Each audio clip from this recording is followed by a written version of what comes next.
You're listening to the Stoic Solutions Podcast, practical wisdom for everyday life. I'm Justin Vacula, and this is episode 56, Conversation with Massimo Pigliucci. Today's special guest joins me to talk about practical applications of Stoicism, how Stoic philosophy can benefit us in modern times, and address misconceptions about Stoicism. We explore whether Stoicism encourages us to suppress or ignore emotions, what it means to be virtuous, what a good life looks like, Stoic view on wealth, whether Stoics are killjoys, social approval, insults, being offended, regret, toleration, and friendship, among other topics. Massimo Pigliucci has a PhD in evolutionary biology from the University of Connecticut and a PhD in philosophy from the University of Tennessee. He currently is the K.D. Irani Professor of Philosophy at the City College of New York. His research interests include the philosophy of biology, the relationship between science and philosophy, the nature of pseudoscience, and the practical philosophy of Stoicism. Professor Pigliucci has been elected Fellow of the American Association for the Advancement of Science for fundamental studies of genotype by environmental interactions and for public defense of evolutionary biology from pseudoscientific attack. In his area of public outreach, Professor Pigliucci has published in national and international outlets such as the New York Times, Washington Post, and the Wall Street Journal, among others. He is a fellow of the Committee of Skeptical Inquiry and a contributing editor to Skeptical Inquirer. He publishes 2 blogs, Plato's Footnote on General Philosophy and How to be a Stoic, on his personal exploration of Stoicism as a practical philosophy. At last count, he has published 153 technical papers in science and philosophy. He is also the author and editor of 13 books, most recently the best-selling How to be a Stoic, Using Ancient Philosophy to Live a Modern Life. Other titles include Answers for Aristotle, How Science and Philosophy Can Lead Us to a More Meaningful Life, Nonsense on Stilts, How to Tell Science from Bunk, and Science Unlimited, The Challenges of Scientism. Visit my website at stoicsolutionspodcast.com, where you can connect with me on social media, find past episodes on many podcast platforms, and join my Discord chat server for interactive discussion. Support my work by becoming a donor through Patreon or PayPal to access special rewards, including the ability to have upcoming guests answer your questions, custom podcast episodes, and personalized one-on-one discussions. Share, comment, like, subscribe, and leave reviews to help support my efforts. Email me with your thoughts, justinvacula@gmail.com. Let's move on to today's conversation.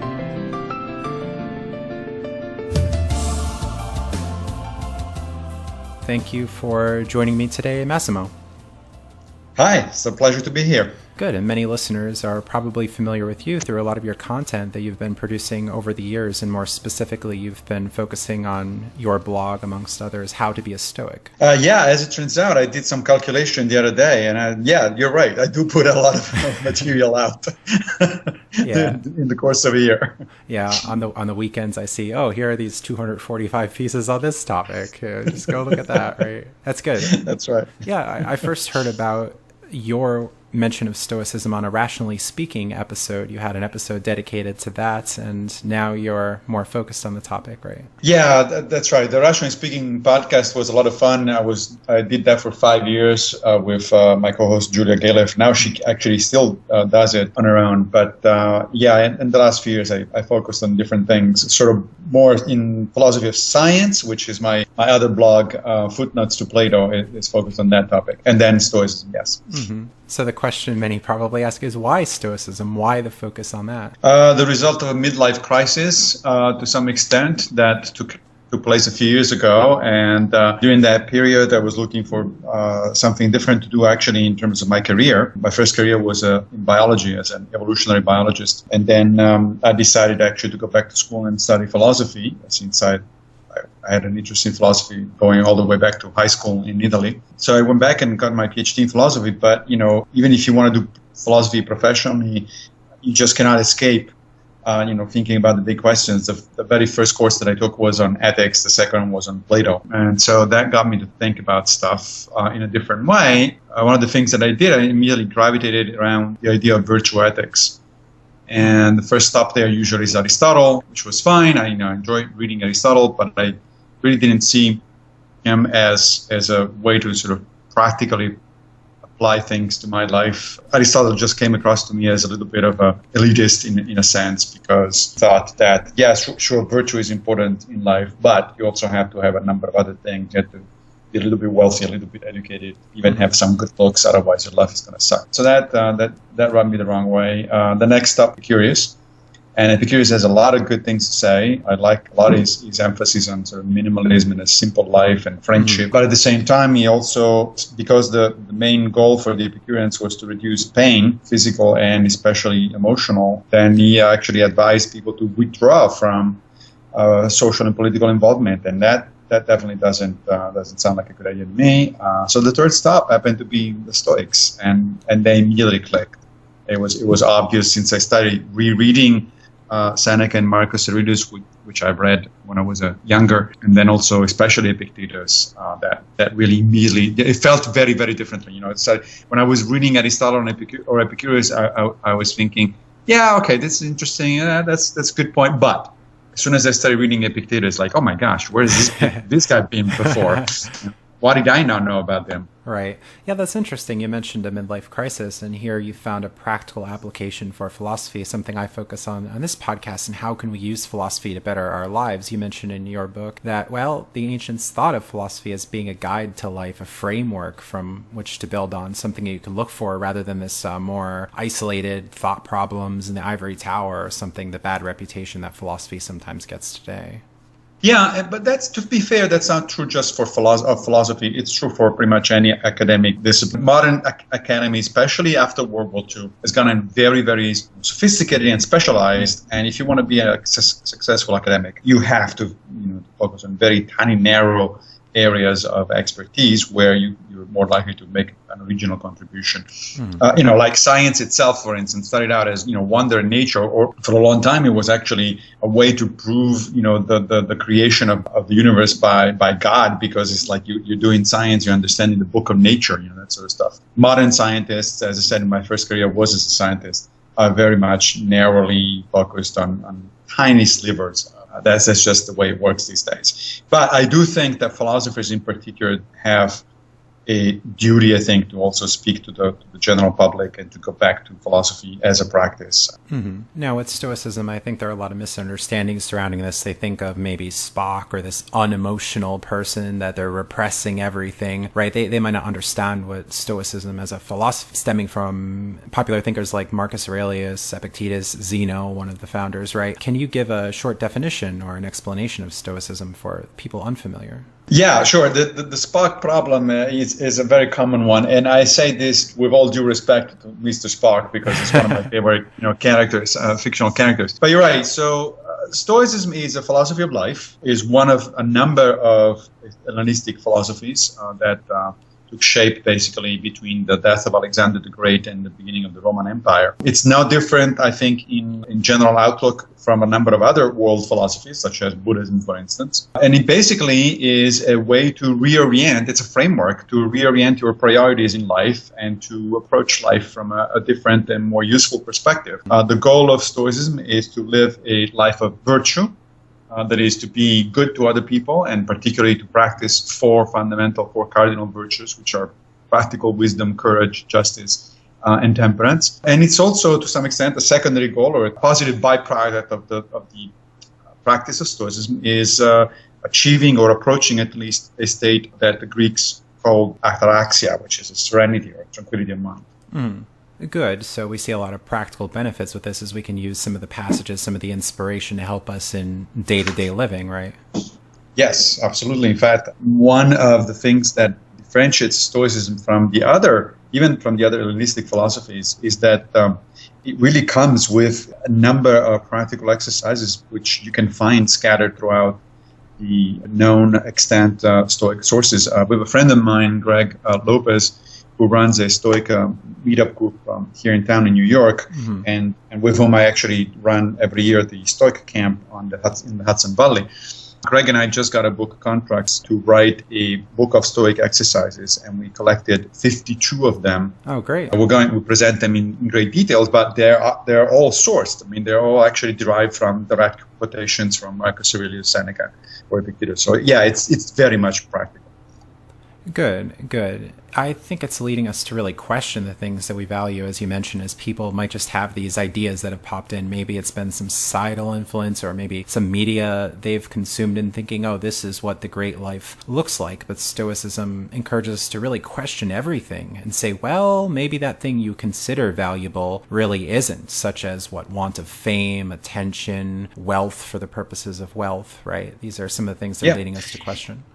Yeah, and they do it in a way that it's actually coherent. I mean, they don't just pull things out of thin air. They have arguments for why certain things are important and other things are not important. Of course, like with every other argument in philosophy, one can buy or not buy, and you can reject the premises and so on and so forth. I mean, that's just because somebody has an argument that does even a good argument doesn't mean that everybody's going to get on board. But what I'm saying is, unlike a lot of other philosophies, where things really do come across as like, okay, why should I do this? The Stoics do have answers. So they started out presenting their philosophy is to say that we should live according to nature. And living according to nature doesn't mean, as one might think, going naked into the forest and hugging trees, something like that.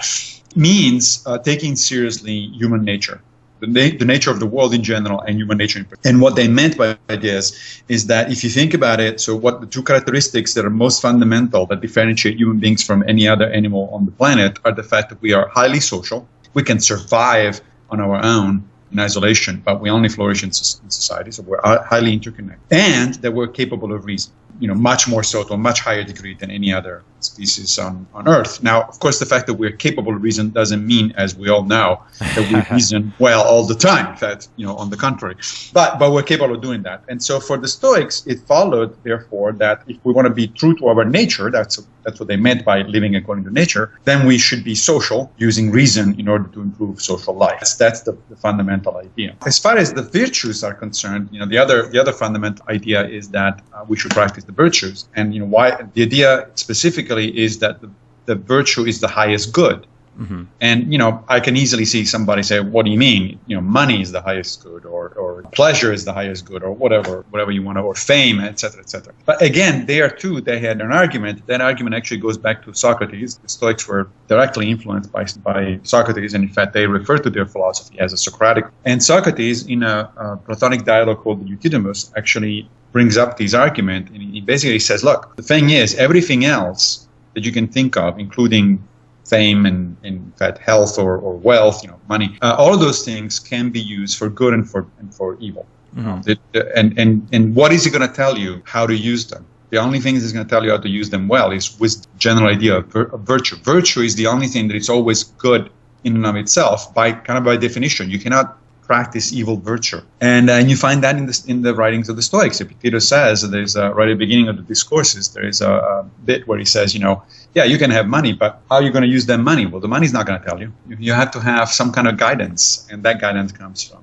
four virtues. Right. It's an interesting thing because even people with extreme wealth, power, status, they can still be miserable and not use their money well, or they're just looking and looking. You talked about the concept of the hedonic treadmill on some of your writings and podcasts, that you just want more and more, you're not satisfied, and society saying, oh, well, buy more, have more, your life is going to be better. It simply doesn't turn out to be the case, and Stoicism is encouraging minimalism in many cases. Yes. Now, it's not a philosophy of, we need to be careful. It's not a philosophy of poverty or anything like that. The Stoics went throughout the whole gamut. I mean, they went all the way from Epictetus, who was a former slave, to Seneca, who was the second richest man in Rome, of course, Marcus Aurelius. So there really is no reason within Stoic philosophy for why you should or should not have money, possessions, and things like that. It is true that the Stoics do warn you, however, including Marcus Aurelius and Seneca, they warn you about the fact that if you are wealthy, if you have a lot of money, or if you have a lot of power, then you also run into a lot of possibilities of corrupting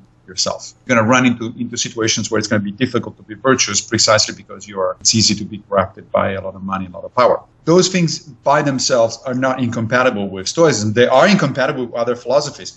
One of the close kins of Stoicism was Cynicism, and the Cynics were definitely minimalists by choice. I mean, they really thought that externals such as possessions and money and so on and so forth, they're not just neutral, like the Stoics thought, they really get in the way. But Stoicism is not cynicism. So it's not necessarily a minimalist philosophy, although it does encourage some level of minimalism, and it certainly encourages not getting attached to external. So you could be rich, for instance, but Seneca reminds himself several times in the letters that he writes to his friend Lucilius, like, look, I could lose everything tomorrow, which in fact at some point he basically did. Right. when he went in disfavor with the Emperor Nero. My worth as a person does not depend on being rich or having possessions. Those are nice things to have, but they don't really make or break my life. What makes or break my life is how I behave toward other human beings. Right. And that's a common theme in Stoicism, that change and suffering, it's just this inevitable part of life, that there are going to be some ups and downs. And how can we better adjust ourselves to cope with that adversity and even in some cases welcome a healthy amount of it? That's right. In fact, one of the things that the Stoics did as a regular exercise, try occasional periods of self-deprivation. So Seneca says, try to be fasting, for instance, for a couple of days, or go without water for a little bit, or go outside in the cold, underdressed, things like that, or sleep on the floor once in a while. Now, why would they do that? They were not masochists. They were not just looking for pain for pain's sake. There were a couple of reasons for it. One reason was to essentially practice something that they knew could happen. You might, it's nice to have a warm shower and bed and so on and so forth, and good clothes for the winter, but one of these days, it might, in fact, be the case that you're not going to be able to have those things. And then what are you going to do? So it was kind of a winter training, so to speak, as the ancient soldiers referred to it. It's like you're getting ready for adversity by practicing adversity in a mild manner. The other reason to do it is kind of, again, it does deal with what you mentioned, the hedonic treadmill, although, of course, Stoics did not use that term. Right. That's a modern term in psychology.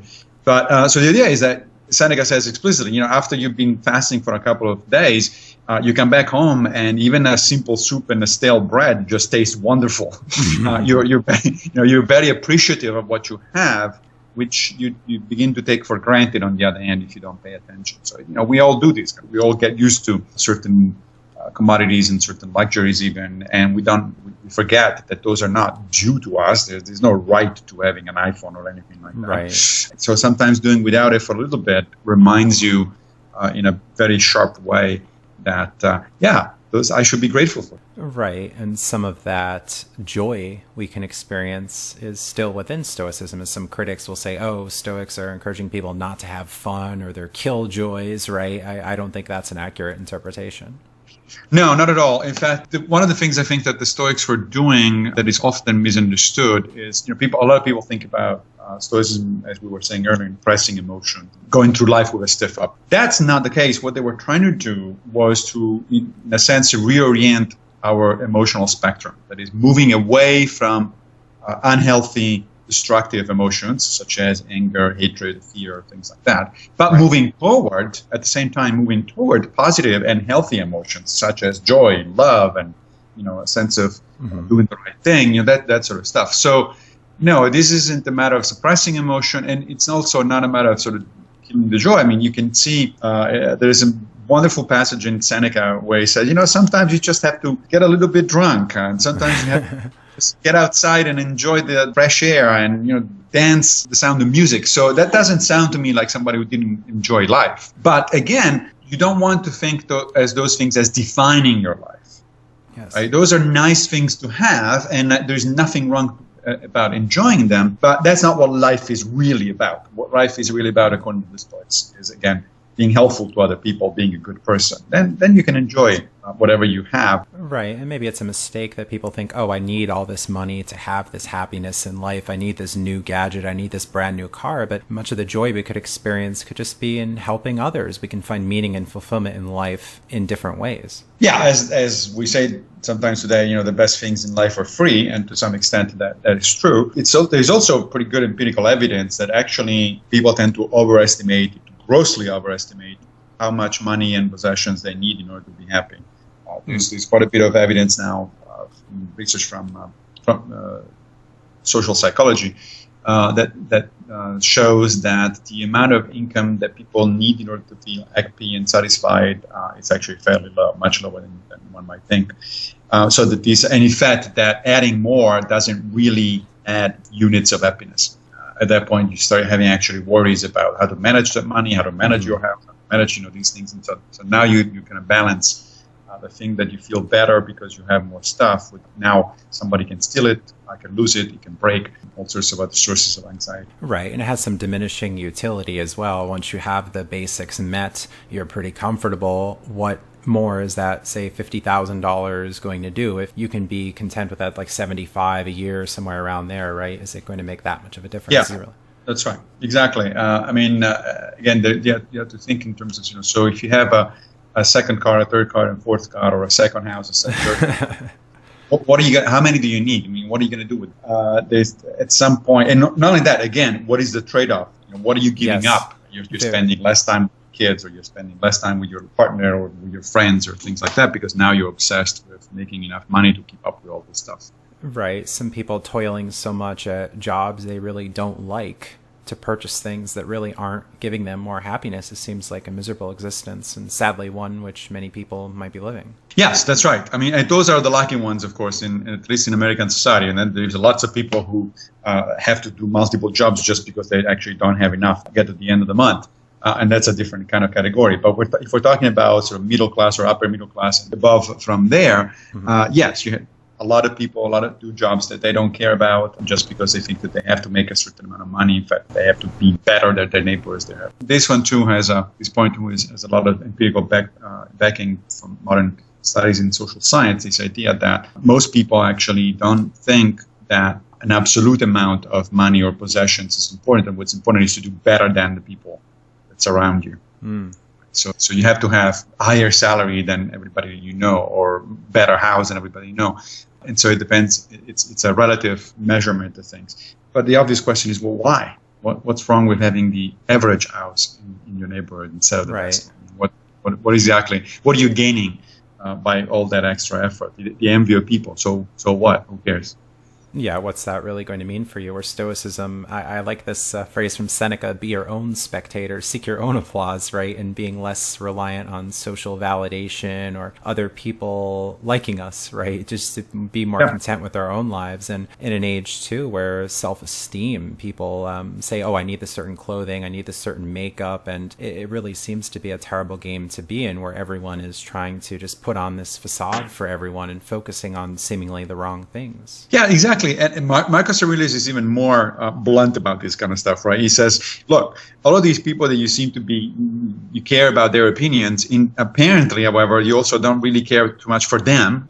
You don't want to be associated with those people. And at any rate, they're all going to be dead very soon and forgotten. So it's like, why are you doing all this stuff to impress people that you don't particularly want to associate with? So yeah, those are good points. Yeah, why care so much about validation from people you don't care about? And no matter what we do, there will still be enemies, there will still be critics and trolls. I mean, you even get your share on your works. And exactly. And in fact, the thing is made much worse, of course, by social media, right? Yes. So now we care about how many likes we get from total strangers. It's like, why should I care about it? Why is that going to make my life any better? Why is that going to be meaningful? And yet, natural tendency human beings have for validation, natural yearning for validation, it's made even worse, significantly worse, and order of magnitude larger by the fact that now we're looking for hundreds of so-called friends or thousands of so-called friends on Facebook. But you cannot, by definition, you cannot have hundreds or thousands of friends because you're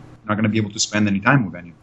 Right. Yeah, it's an interesting thing, as I hear a lot about loneliness today and people just feeling bereft of help, even desolation, even with all these the so-called connections we have to other people, that it's still an enduring thing. And maybe social media in some cases is making us less content and hurting our self-worth even more because we're letting it. Yeah, exactly. I mean, we live in an age where we're connected with people on the other side of the world, and yet then we go to the bar by ourselves in the evening because we don't have friends nearby. We don't have actual human beings that interact with us. So that's, I think that's pretty sad. Yeah, and Stoicism is saying, well, these things are in your power. These are choices we can make. They talk a lot about judgments, impressions, right? That, well, we see an event and then we have an opinion of that event. It's not that this phrase that people say, oh, he made me angry. Oh, he made me do that. These seem to be quite distant to Stoicism. Yes, in fact, especially Epictetus insists that really we should make this very sharp distinction modern Stoics refer to as the dichotomy of control between things that are under our control and things that are not under our control. and that we should be focused on the things that are under our control, because those we can always accomplish, and so we're going to be happy about accomplishing those things. The things that are not under our control, on the other hand, we may fail, and therefore we might become unhappy about it. And then Epictetus goes on and lists things that fall into either category, and pretty much the only things that are truly completely under our control are in fact our judgments, our opinions, the decisions we make about doing something or not doing something. Everything else is outside of our control, not in the sense that we cannot influence it. Like for instance, my body is partially, I can certainly influence the status of my body, right? I can decide to go to the gym and exercise and to keep in shape, and I can decide healthy foods and so on and so forth. Yeah, that's true. But then a virus strikes me, and that's completely outside of my control, and there's nothing I can do. And it doesn't matter how much I went to the gym or how healthy I eat, the virus is still going to get me. So in that sense, Epictetus said, even the body is not under your control, and certainly your reputation is not under your control. Your wealth is not under your control, because again, you can work on it, you can make them better up to a point, but then something else can happen that is completely outside of your jurisdiction, so to speak.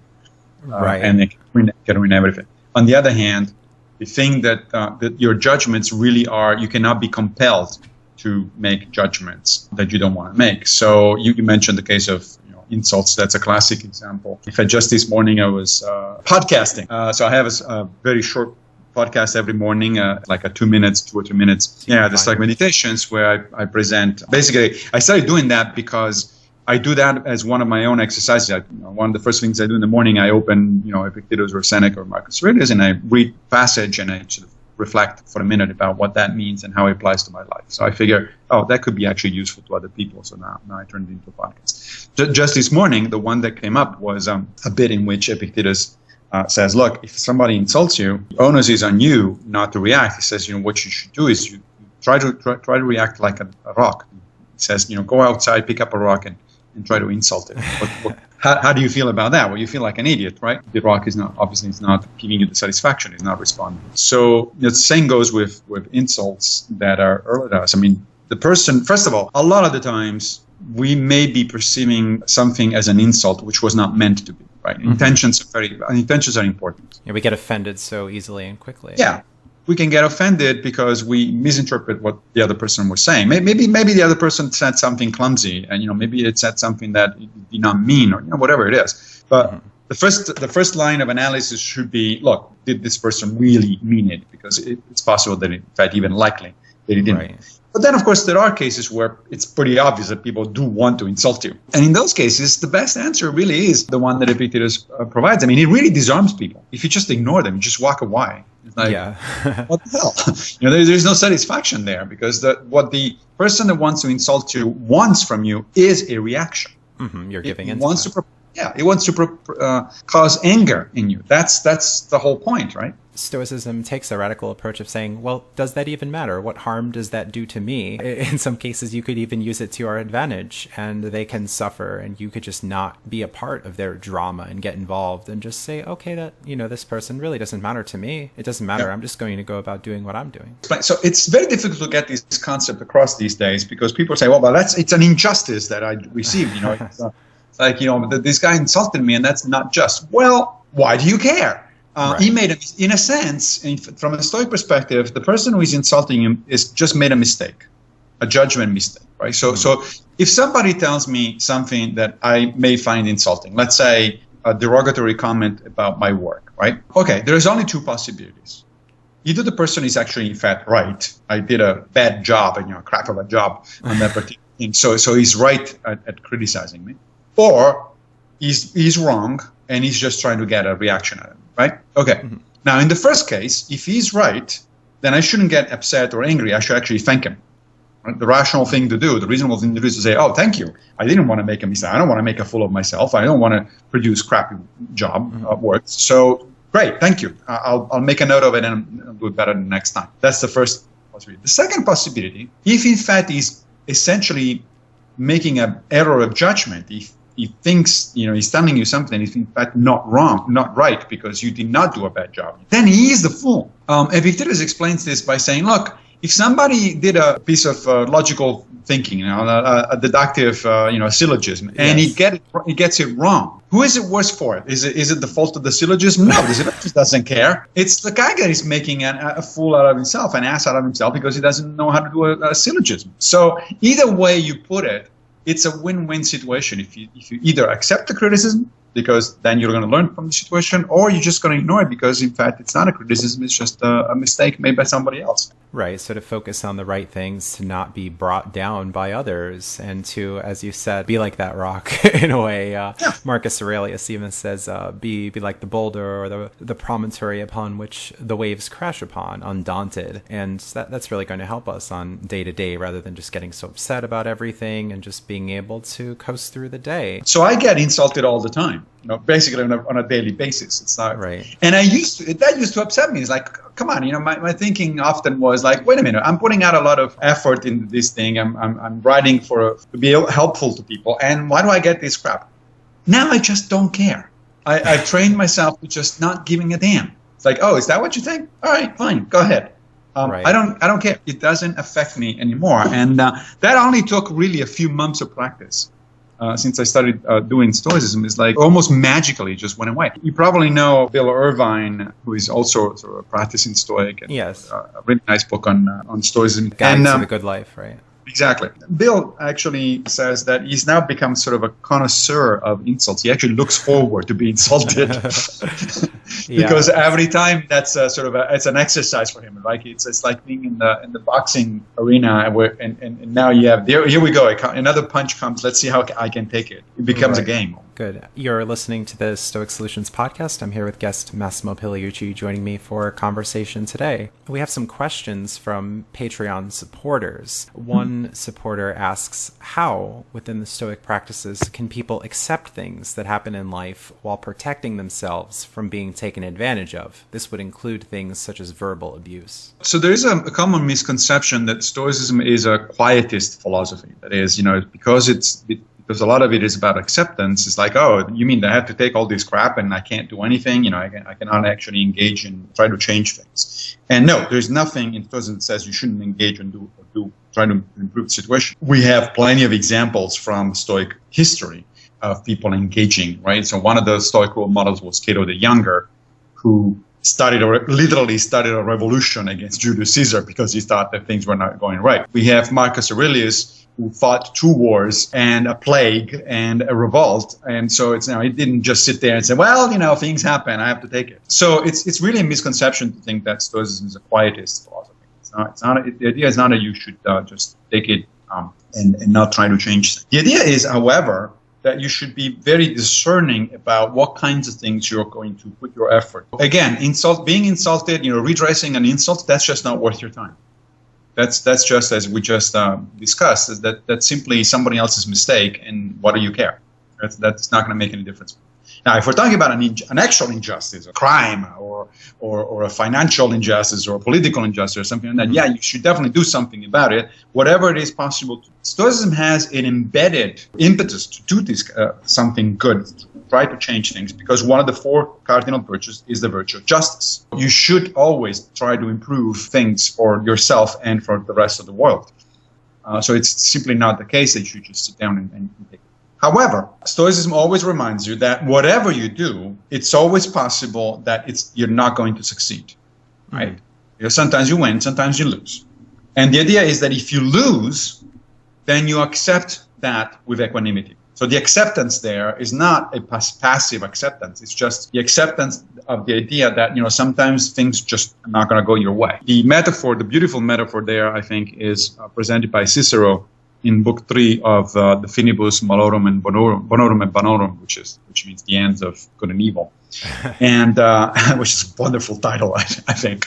But in Book 3, he presents this Stoic metaphor of the archer, and he says, if you're an archer, what is under your control is practice. You can practice to hit your target. In order to hit your target, you can focus at the moment that you are letting the arrow go. You can choose the arrow, you can take care of the bow. All those things are under your control. But once the arrow is gone, once you let it go toward the target, whether you hit the target or not, now it's entirely outside of your control. The target could move, There could be a gust of wind, all sorts of things. Hitting the target should be chosen but not desired. And this is a really interesting, sort of careful phrasing by him. That means you should choose, absolutely. And what you're trying to do is to hit the target. It's not like you don't care. You do want to hit the target. But you don't attach your self-worth to hitting that target. You don't say, oh, if I don't hit that target, that's it. My life is over. I'm done. I'm a loser. There's no point, and so on and so on. You just say, oh, well, sometimes you hit it, sometimes you don't. Right. Now, this has all sorts of really important practical application, right? So suppose that you're up for a job interview, for instance. You shouldn't want to get the promotion, let's say, or to get what you should want is to do your best in order to deserve that job or that promotion, because that's under your control. Doing your best is under your control. Actually, getting the job or the promotion is not, because it depends on a bunch of other things. Maybe your boss got up on the wrong side of the bed this morning, had a fight with his wife or something, and he's in a bad mood, and he's not going to hire anybody. You don't control that. And you know that sometimes job interviews go well, and sometimes they don't go well. All you want is to do a good job interview. You don't want the actual, you don't desire, you do want it, but you don't desire the job. Or take another example in terms of sort of personal relationships, right? So you're a partner, and sometimes you go, I want my partner to love me. No, wrong. What you should want is for you to be the most lovable person with your partner. Whether your partner loves you back or how much loves you back, that's to harm or her or him, not you. Sometimes, relationships work well, and sometimes they don't, as we all know. You shouldn't, again, attach your self-worth as an individual on the outcome of a relationship, because the outcome is not under your control. If the relationship doesn't go well, if it ends, the question that you should ask yourself is, did you do everything you could have done? Were you a good person? Were you virtuous within that relationship? If the answer is yes, then just move on. Yeah, and it's a really difficult thing as people face tremendous amounts of grief, despair following a lot of these dissolutions of relationships, and Stoicism can help them through that process, I think. Yes, and again, the Stoics, especially Seneca, are very careful at saying, look, we're not the idea here is not that you shouldn't care emotionally, because if you, let's say somebody dies, that's even worse than the end of the relationship. Seneca wrote famously 3 letters of consolation, 2 of which were addressed to people who actually lost. In one case, brother, Aurelius, and letter to Marcia. Marcia had lost a couple of years earlier one of her sons. Now, Seneca is very clear. He says, look, I'm not telling you not to grieve. That would be inhuman. I'm not telling you not to shed tears about this thing. That would be horrible. That would be an inhuman thing to do. It's right there. It's black and white. He says it. So anybody who thinks that Stoicism is about suppressing emotions, it's just obviously doesn't know what they're talking about, because it's right there in black and white. But what he does say, it's like, okay, but hold on. Time has passed, and your brother is dead or your son is dead. Now, what are you going to do about it? What you should do is to, on the one hand, remember those people for the best things that they've done, for all the times the good times that you spent with them, so to appreciate their memory, essentially. And on the other hand, refocus your energy and do other things. He says to Polybius, you have other brothers. Mm-hmm. He says to Marcia, you have other sons. And they expect you to be their brother or their mother. You have other duties to other people. And that's what you should do. You should channel those energies after a while and accept the fact that sometimes people die. In fact, people always die eventually. Right? Yeah. And you accept that as a natural fact. It's not a pleasant fact, but it is a natural fact. It does happen. And after a reasonable amount of grief, you just say, okay, you know what? Let me move on. Let's see what else I can do in my life. How else can I be useful? Yes, and find some new purpose, find some meaning, take a more productive approach. And that, yes, we might get attached to one person, one individual, one thing. So we could recognize, okay, this is a tragedy. It's too bad it hasn't worked out, but try to orient ourselves further in life to be productive, and yes, not attach our self-worth to outcomes. People will blame themselves. They'll say, oh, only if I did more, even though they made an extreme effort. Right, exactly. So long as you've done what those will be doing, so long as you acted right in the right way, so long as you practice the virtues, then there's nothing else that you could possibly have done. There's no sense. Now, regret, for instance, is not a Stoic value, sure. Mm-hmm. Right? Because the past is not under your control. Again, it's gone. There's nothing you can do about it. It doesn't mean you don't want to learn from it. And the reasonable thing to do is to learn from your mistakes. Absolutely. But to regret them, to sort of regret is kind of an indulging in negative thoughts about, oh, I could have done this, I should have done that. Well, maybe you could have and should have, but you didn't. And at this point, it's done. So focus on what it is that you can do right here, right now, maybe to redress some of those problems. If you did create problems in the past with somebody else, that perhaps you can redress them. And if you cannot redress them, just learn from your mistakes and move forward so you're not going to make them again. So you're not going to do the same thing to somebody else. Right. And to be more content with our own time, as well as some people will stay in relationships that are quite toxic, especially with abusive partners. They really just continue to be in a sad state of things. And too much focus on too much attachment to another can be very dangerous as well. It's always up to your judgment. So you just mentioned, an abusive relationship. Okay, so if I were in an abusive relationship, then I would have to use my judgment, my practical wisdom, which is one of the 4 fundamental, cardinal virtues. That's the virtue that tells you how to navigate complex situations, especially ethically complex situations. So up to a certain point, if I love that person, if I think that person can benefit from help and that sort of stuff, then I should stay. Then I have a duty, in fact, to stay. But that duty is not unbound. If there really is no way out, and if the only thing that the relationship is doing is hurting both people, then you need to get out. Right. When exactly is that place? You're the best judge of that. You are inside the situation. You should be able to figure out, okay, up to here, but no more. And sometimes you're going to make mistakes. We're not sages. The ideal Stoic is referred to often as the sage, and the sage never makes mistakes because he has perfect human judgment. Right. But all of us don't. Most of us don't have perfect human judgment. So you do the best that you can, and the idea is exactly that one: to do the best that you can manage, not to be perfect.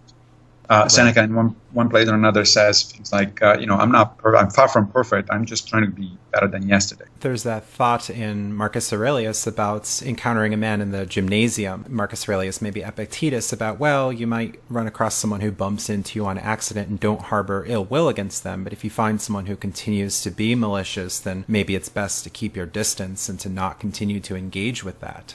Yes, exactly. And it's up to your judgment to say, was this thing an accident or was this done on purpose? Obviously, you're going to react very differently. Try to navigate life in the most virtuous, the most ethical way possible. But it's not to go for perfection. And this is something that Stoicism has in common with a lot of other traditions, particularly Buddhism, for instance. In fact, I tend to think of Stoicism as the Western equivalent of Buddhism in several respects. Their metaphysics is very different. Their metaphysical assumptions behind Stoicism and Buddhism is very different. But the practice, the ethical practice, thinking rightly, speaking rightly, and so on and so forth, all those things are very similar. Right. And to not be so negative or focus on the tragedy of life, I like a passage in Seneca that talks about acknowledging tragedy, talking about the lesson to be learned from the burning of lions, right? Where a man, he has seen his home, his great place that he lived in, that was just engulfed by flames. And maybe this can be a call for us to be reborn like the mythical phoenix and to try to aspire to a better future, that maybe some good can come out of this tragedy. Yeah, one of the things that I appreciate about the Stoics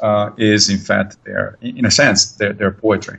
I mean, if you read Marcus, Epictetus, and Seneca, they come up with beautiful turns of phrases and beautiful analogies that really strike you. I mentioned one of the archer, but there's a bunch of them. They're all over. And some of them are funny. Like, for instance, Epictetus in particular tends to be pretty funny. It's kind of a sort of dry sense of humor, if you will, but certainly funny. So there's a bit, I think it's in the Enchiridion, where he says, look, every time you go out and do something, you should have 2 goals in mind. One, the immediate goal is to do whatever it is that you set out to do. And the second goal is to remain in harmony with the universe. And he says, so suppose that you go to the thermal baths and you say, I want to be having a nice time at the baths and harmony with the universe. And he says, look, then when you're going to go there and somebody's going to splash you and it's going to be annoying and somebody's going to yell and all that sort of stuff. And what are you going to do? So if you get upset for those things, it's like, how are you going to keep your harmony with the universe if you're going to go to pieces just because somebody splashed you in the swimming pool? It's like that's not a big deal, right? But it conveys this image, is really nice, very sort of day-to-day kind of Roman experience image. The Romans went to the thermal baths every day. And so it's like, yeah, you feel like you're with him in the thermal baths and you're trying to keep your harmony with the universe while people are splashing around making a mess. So, we don't go to the thermal baths, but we do very similar things like that exercise, for instance. That particular passage has been very helpful to me with one of the things that really used to annoy the hell out of me, which is when I go to the movie theater and somebody whips out their cell phone in the middle of the movie because they absolutely have to check their text messages or post something on Facebook or something like that.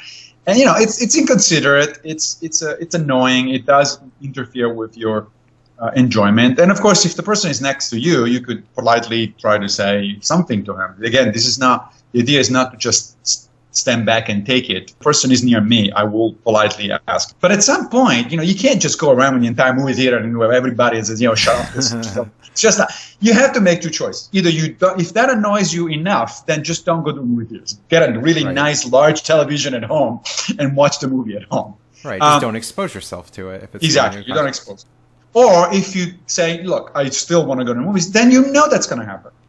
Mm-hmm. And therefore, your goal should be twofold. One is to enjoy the movie, and the other one is to keep your harmony with the universe. And you're not going to keep your harmony in the universe if you're going to get upset every time that somebody pulls out a cell phone. Right. Epictetus in his works has an analogy about imitating those who play dice. He says that the dice have this random factor to it, but what we can do is use what comes up with our best judgment, with our skill, with what we can bring to the table. So things happen outside of our control and we can roll with that and make the best of it. Yes, that's actually a very important Stoic teaching, which I wish that more people sort of paid attention to. It's perfectly commonsensical. I mean, sometimes I explain these kind of things to people who are not into Stoicism. They say, well, but that's what my mother told. And I say, yeah, that's right. And your mother was right. Your mother was building on wisdom that it's 2,000 years old. Yes, absolutely. I mean, Stoic philosophy isn't difficult. The concepts are not difficult. It's the practice is difficult. It doesn't take that much to understand the idea of the dichotomy of control, or to understand what the four virtues are about. Any of those things, they're not they're not rocket science. And they also, the advantage of the Stoic writers is that they write in very, very plainly.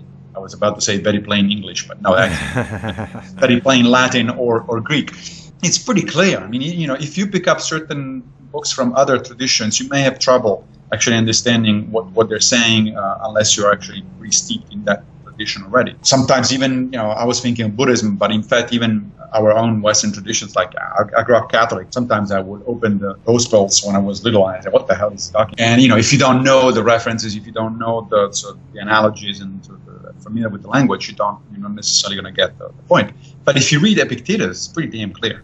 If you read Seneca or Marcus Aurelius, it's pretty clear what they're talking about. It's not that difficult to understand, but the practice is in fact something that needs to be done on a regular basis.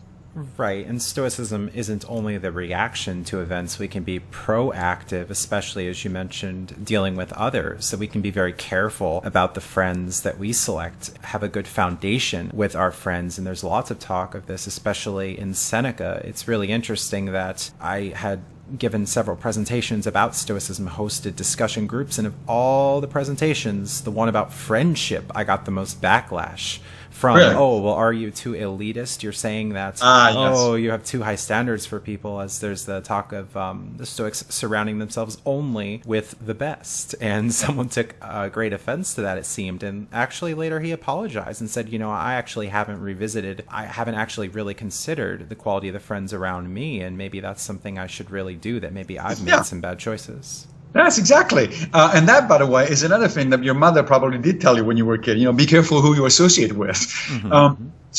And there are three sort of categories, broadly speaking, of friends, right? So there are the friends that the Stoics would say you should hang around with. Those are people who are good, ideally even better than you, but at least good. People that are doing good things, that are spending their time in effective ways, that people that you can learn from, basically, and develop a good relationship. Then there's the opposite extreme. So there are people that are positively bad. That if you follow them, if you associate with them, they're actually going to get you in trouble or in the wrong direction. Why would you want to associate? It's like, well, why would you want to do that sort of stuff?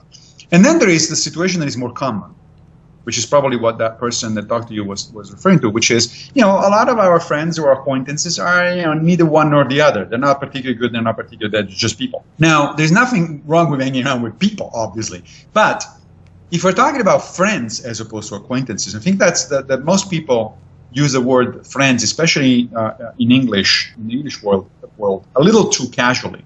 Yes. We certainly talk about friends on Facebook, for instance, and those are definitely not friends. But even in terms of the people that you know, I mean, we think of people in general as friends if we see them even once a month or something like that. That's not a friend. That's an acquaintance. That's somebody you kind of casually know. Friend is certainly in the sense in which the Stoics, and actually, frankly, even the Epicureans and the Aristotelians thought of a friend is somebody who you actually have an intimate relationship. Is the kind of person that if you're sick, you can call up in the middle of the night and he's going to come over. He's the kind of person that if you have a problem in your relationship, he's going to listen to you for hours and hours talking about it. That sort of person is a friend. And if we're talking about those people, well, it's quite obvious to me that you want good people in that group because, otherwise you're going to get bad advice. Otherwise you're going to get, somebody who's going to say, no, sorry, I'm not going to come over to you because I'm asleep and, I'd rather not get out in the cold. Deal with yourself with your problem. So, yes, of course you want to be careful about who you associate with. And your person who talked to you actually is kind of typical of, I noticed the same thing, that people do take offense when you bring up idea of selecting your friends. But then they, if they think about it carefully, they realize that they fall into certain patterns without thinking. Like, you just meet people and you just hang around with people and you don't think about, why am I doing this? Why am I associated with this? Is this really good for me? Is it doing anything, or am I good for them? Because it goes both ways. Similarly, since we're talking about this, another bit in Epictetus that I noticed that pisses off people a lot is the bit in the Enchiridion where he tells you what kind of conversations you should have. So he says, I can almost quote this verbatim. He says, don't talk about things like gladiators and horse races. Yeah. And I love that bit. It's like, okay, well, the chance of talking about gladiators nowadays in the 21st century is not very high. But it's very clear what he means, right? So he means try to bring the conversation to a higher level. And again, that sounds elitist. when you say that, so it's not good enough for you to talk about sports and weather and gossip. He especially says, don't talk about other people. Pay attention. The next time you're in a casual conversation with a group of people, try to pay attention to how many times they don't talk about sports, the weather, or other people. And there's almost nothing left. A lot of conversation, if you take that out, there's almost nothing left. And that's exactly Epictetus' point. It's like, really, why would you want to do that as opposed to talk about interesting things, important things? There's social issues, there's political issues, there's improvement in your own life, there's your own problems that people have to solve. Why don't you talk about that? Those are much more edifying conversations. And I tell you, every time that I've tried consciously to nudge the conversation in better directions, everybody's been better for it and everybody's been happier about it. Good. So you use your time well. That's a common theme within the Stoics. Exactly. Now, of course, you don't want to do it in an obnoxious way. You don't want to say, interrupt the conversation, say, okay, guys, this is a waste of time. Let's talk about general theory of relativity because that's a better use. You don't want to do it that way. You need to be careful and tactful about how to do things. Right. And there surely is an opportunity cost, right? I mean, we only have so much time in the day if we're choosing to do one thing instead of another. Like, how can we make our days better? What can we occupy ourselves with that's really worth it? And we maybe could find ourselves mindlessly scrolling through Instagram for an hour and a half or, exactly. It's like, is that the way we want to be? And people say, oh, I have no time. But if we are mindful and structure our day and even loosely have some goals, reasonable things to do, that can really free us up in many ways. Yes, and I think that it's interesting you mentioned this. I think that attitude that most of us really do have, that like, oh yeah, I can waste an hour and a half. That attitude comes from not taking seriously another of the Stoic precepts, which is the idea that life is actually short. We all behave as if life were infinite, as if we were immortal, or at the very least, as if we are pretty guaranteed that there's going to be decades before we get into that point. But Seneca says, there's no such thing as a premature death. Premature compared to what? The universe decides what the universe decides. The cause and effect of the universe just work out in a certain way, and people die. And yes, I'm 54. My statistical expectation is that I should live another couple of decades, give or take. But again, a virus could carry me off tomorrow, or a car accident, or an airplane accident, or whatever it is. I really don't know how much time I have left. And the Stoics say, especially Seneca and Marcus Aurelius, say, look, how about you start thinking about it every day as being your last day? If you actually knew that this was your last day, what would you do? Would you really spend an hour and a half on Facebook? I really doubt it. Right? That wouldn't be my first priority on the last day of my life. And then there is the positive aspect to it, which is what Seneca says. And then if you have another day, you get up tomorrow morning and you're still alive, you say, oh, good, I get another one to go. A bonus. Exactly. I got a bonus day. Yes, there's this analogy between death and an enemy marching upon us, and say, what if we're in a camp and the enemy is coming upon us and the enemy is going to kill us? What are we going to do? We're going to make haste. Let us ply the spur, as I think it was Seneca said, right? So yes. We have this limited time, so we can make the most of it while we still can, before we're besieged by the enemy, besieged by death, that it's something always with us. Think about it. If you're on your deathbed, you look back to your life, what is it that you're going to be proud of? That you spent hours and hours on social media, or that you had a good time with your friends, or that you had you took care of your children, or you took care of your partner, and so on. So I think that we all know the answer to that question. Nobody's going to be on their deathbed and say, oh, I wish I spent a couple more hours on Facebook.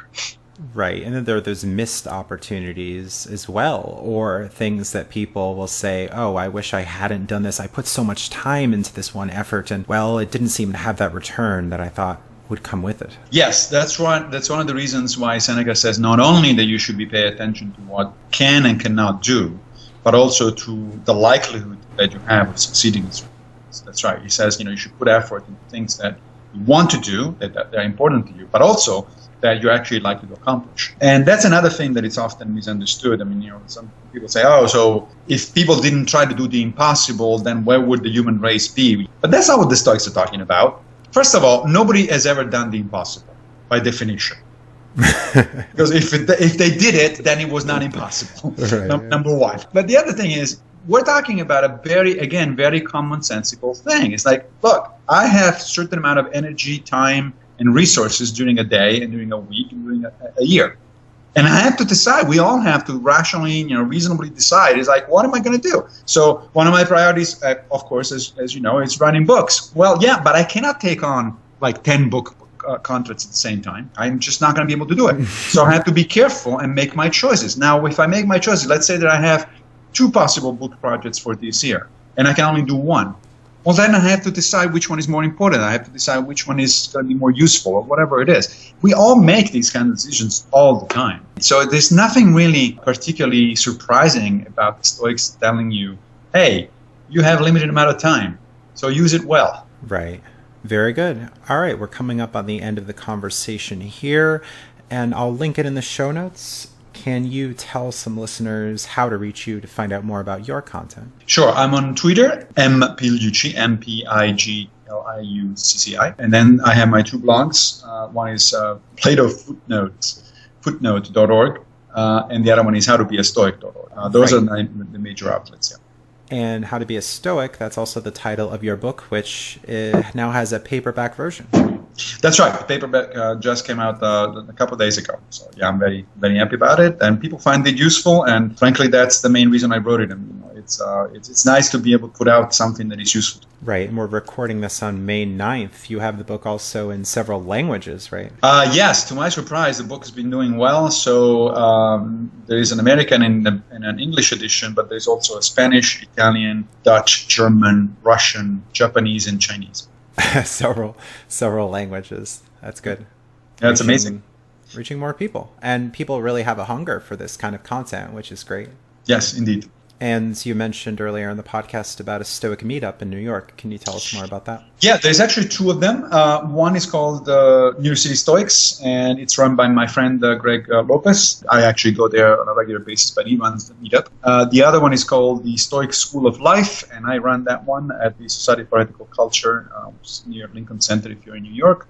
You can find both of those on Meetup. Just look up Meetup and then New York Stoicism. And there'll be a TED Talk that you'll be presenting as well coming up, right? Yeah, it's a TEDx talk in Athens, of all places, on Stoicism. And I'm going to do that on June 1st, and hopefully they're going to publish the talk very, very shortly after that. They asked me what I wanted to do when I was there, and I've been to Athens before. But, I've never been to the actual Stoa Poikile. There are some remains of the Stoa Poikile, which is where Stoicism got started. They're not very impressive remains. It's nothing like the two major stores that you find in Athens. It's nothing like at Parthenon. But I told them I want to go there. I want to take a look at it. Right? I want to be standing near where Zeno of Citium started talking about this stuff. Like 23 centuries ago. The painted porch, right? Yes, exactly. Stoa Poikile, yeah. Which is, of course, where the term Stoicism come from. All right. Thank you, Massimo, for joining me today. Visit my website at stoicsolutionspodcast.com, where you can connect with me on social media, find past episodes on many podcast platforms, and join my Discord chat server for interactive discussion. Support my work by becoming a donor through Patreon or PayPal to access special rewards, including the ability to have upcoming guests answer your questions, custom podcast episodes, and personalized one-on-one discussions. Share, comment, like, subscribe, and leave reviews to help support my efforts. Email me with your thoughts, justinvacula@gmail.com. Podcast music, used with permission, is brought to you by Phil Giordano's symphonic metal group Fairyland from their album Scored to a New Beginning. Find more information in the show notes.